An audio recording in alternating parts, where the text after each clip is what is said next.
Comrade ന്യൂസിലേക്ക് സ്വാഗതം. അക്കാഫ് പൊന്നോണക്കാഴ്ച 2022 ദുബായിൽ സെപ്റ്റംബർ 25 നടക്കും.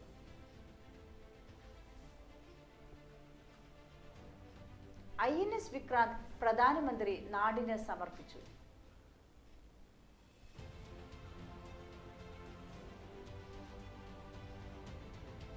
സ്പീക്കർ MP രാജേഷ് ഇനി തദ്ദേശ എക്സൈസ് വകുപ്പ് മന്ത്രി. AN ഷംസീർ ഇനി സ്പീക്കറാകും.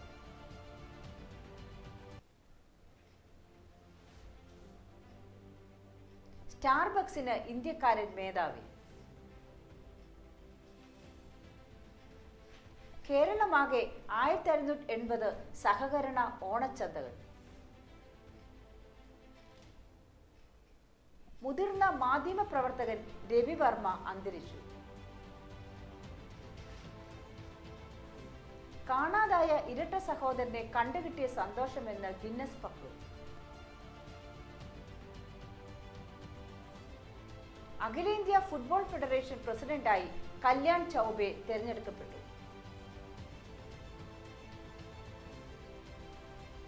അക്കാഫ് പൊന്നോണക്കാഴ്ച 2022 ദുബായിൽ സെപ്റ്റംബർ 25 നടക്കും. അക്കാഫ് ഓൾ കേരള കോളേജ് അലൂമിനി ഫെഡറേഷന്റെ ആഭിമുഖ്യത്തിൽ ഈ വർഷത്തെ ഓണക്കാഴ്ച ദുബായിൽ സെപ്റ്റംബർ 25 നടക്കും. ദുബായ് ഗവൺമെന്റിന്റെ അംഗീകാരത്തോടെ പ്രവർത്തിക്കുന്ന ഒരു സംഘടനയാണ് അക്കാഫ്. ഈ വർഷത്തെ പൊന്നോണക്കാഴ്ച ദുബായ് വേൾഡ് ട്രേഡ് സെന്ററിൽ നടക്കുന്ന പരിപാടിയിൽ ഏകദേശം 10,000-ഓളം പ്രേക്ഷകരെ പ്രതീക്ഷിക്കുന്നു. എല്ലാ വർഷവും ഓണമാസങ്ങളിൽ ദുബായിൽ ഓണക്കാഴ്ച എന്ന പരിപാടി സംഘടിപ്പിക്കാറുണ്ട്. പൊന്നോണക്കാഴ്ച 2022 general convener Pradeep John, AKCAF president Paul T Joseph, secretary Deepu S, ഖജാൻജി നൌഷാദ് മുഹമ്മദ് എന്നിവർ നേതൃത്വം നൽകും. INS വിക്രാന്ത് പ്രധാനമന്ത്രി നാടിന് സമർപ്പിച്ചു.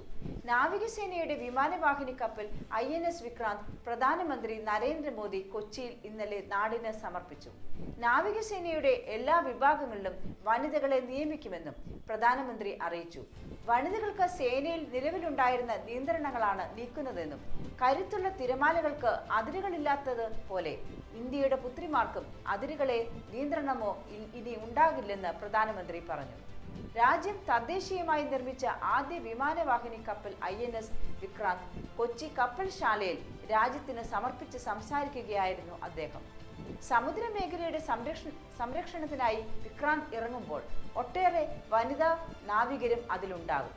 പ്രതിരോധ ബജറ്റിന്റെ 25% തദ്ദേശീയ സ്രോതസ്സുകൾക്കും പദ്ധതികൾക്കുമായി നീക്കിവെക്കുമെന്നും പ്രധാനമന്ത്രി അറിയിച്ചു. തമിഴ്നാട്ടിലും ഉത്തർപ്രദേശിലും പ്രതിരോധ ഇടനാഴികൾ ഉടൻ യാഥാർത്ഥ്യമാകും.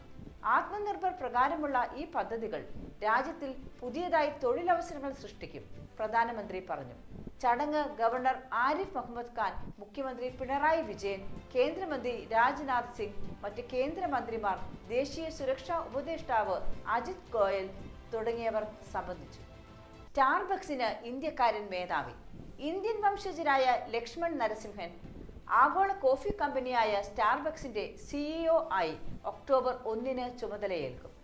ഇന്ത്യൻ വംശജരായ ധാരാളം ആളുകൾ ബഹിരാഷ്ട്ര കമ്പനികളുടെ മേധാവിയായി സ്ഥാനം പിടിച്ചിട്ടുണ്ട്. അതിലൊന്നാണ് ലക്ഷ്മൺ നരസിംഹൻ. നേരത്തെ Google Sundar Pichai, Microsoft Satya Nadella, Adobe Shantanu Narayen, IBM Arvind Krishna, Twitter Parag Agrawal തുടങ്ങിയവരാണ് ഇന്ത്യൻ വംശജർ. ലക്ഷ്മൺ നരസിംഹൻ നേരത്തെ പെപ്സിക്കോ ചീഫ് കൊമേഴ്ഷ്യൽ ഓഫീസറും ആയിരുന്നിട്ടുണ്ട്. കേരളമാകെ 1680 സഹകരണ ഓണച്ചന്തകൾ. നഗരങ്ങളിലും ഗ്രാമങ്ങളിലുമായി 1680 സഹകരണ ഓണച്ചന്തകൾ പ്രവർത്തിക്കുന്നുണ്ട്. 13 നിത്യോപയോഗ സാധനങ്ങൾ പകുതി വിലയ്ക്ക് ലഭിക്കും. പൊതുവിപണിയിൽ നിന്ന് 30% വരെ വിലക്കുറവിൽ സബ്സിഡി ഇനങ്ങളും 10 മുതൽ 40% വരെ സബ്സിഡി ഇതര ഇനങ്ങളും ലഭ്യമാണ്. സഹകരണ സംഘങ്ങൾ കർഷകരിൽ നിന്ന് നേരിട്ട് ശേഖരിക്കുന്ന ജൈവ പച്ചക്കറികളും സഹകരണ സ്ഥാപനങ്ങൾ ഉൽപ്പാദിപ്പിക്കുന്ന വെളിച്ചെണ്ണയും ഓണച്ചന്തകളിൽ ലഭ്യമാണ്. പച്ചക്കറി പലവ്യഞ്ജന ഉൽപ്പന്നങ്ങളും ചേർത്ത് സഹകരണ ഓണച്ചന്തകൾ, ഗ്രാമീണ ഓണച്ചന്തകൾ എന്നീ പേരുകളിലും ഓണവിപണി തുടങ്ങിയിട്ടുണ്ട്. ഓണവിപണി ആരംഭിച്ച് 4 ദിവസത്തിനുള്ളിൽ റെക്കോർഡ് വിൽപ്പന നടന്നതായി മന്ത്രി VN വാസവൻ അറിയിച്ചു. മുതിർന്ന മാധ്യമപ്രവർത്തകൻ രവിവർമ്മ അന്തരിച്ചു. മുതിർന്ന മാധ്യമപ്രവർത്തകൻ രവിവർമ്മ കൊച്ചിയിൽ സ്വകാര്യ ആശുപത്രിയിൽ അന്തരിച്ചു. തൃപ്പൂണിത്തറ വടക്കേക്കോട്ട ലില്ലി ഭവനിൽ സഹോദരിയോടൊപ്പം താമസിച്ചിരുന്ന രവിവർമ്മ ശാരീരിക അസ്വസ്ഥതയെ തുടർന്ന് രാവിലെ എറണാകുളം മെഡിക്കൽ കോളേജിലേക്ക് കൊണ്ടുപോകുന്ന വഴിയായിരുന്നു അന്ത്യം. പിന്നീട് അദ്ദേഹത്തെ കാക്കനാട് സൺറൈസ് ആശുപത്രിയിൽ പ്രവേശിപ്പിച്ചിരുന്നു. മൃതദേഹം വസതിയിൽ പൊതുദർശനത്തിന് വെച്ച ശേഷം ശനിയാഴ്ച രാവിലെ തൃപ്പൂണിത്തറ പൊതുശ്മശാനത്തിൽ സംസ്കരിക്കും. ദേശാഭിമാനി കോഴിക്കോട്, കൊച്ചി, തിരുവനന്തപുരം യൂണിറ്റുകളിൽ റിപ്പോർട്ടറും പ്രധാന ചുമതലക്കാരനും ആയിരുന്നു. അഖിലേന്ത്യാ ഫുട്ബോൾ ഫെഡറേഷൻ പ്രസിഡന്റായി കല്യാൺ ചൗബെ തിരഞ്ഞെടുക്കപ്പെട്ടു.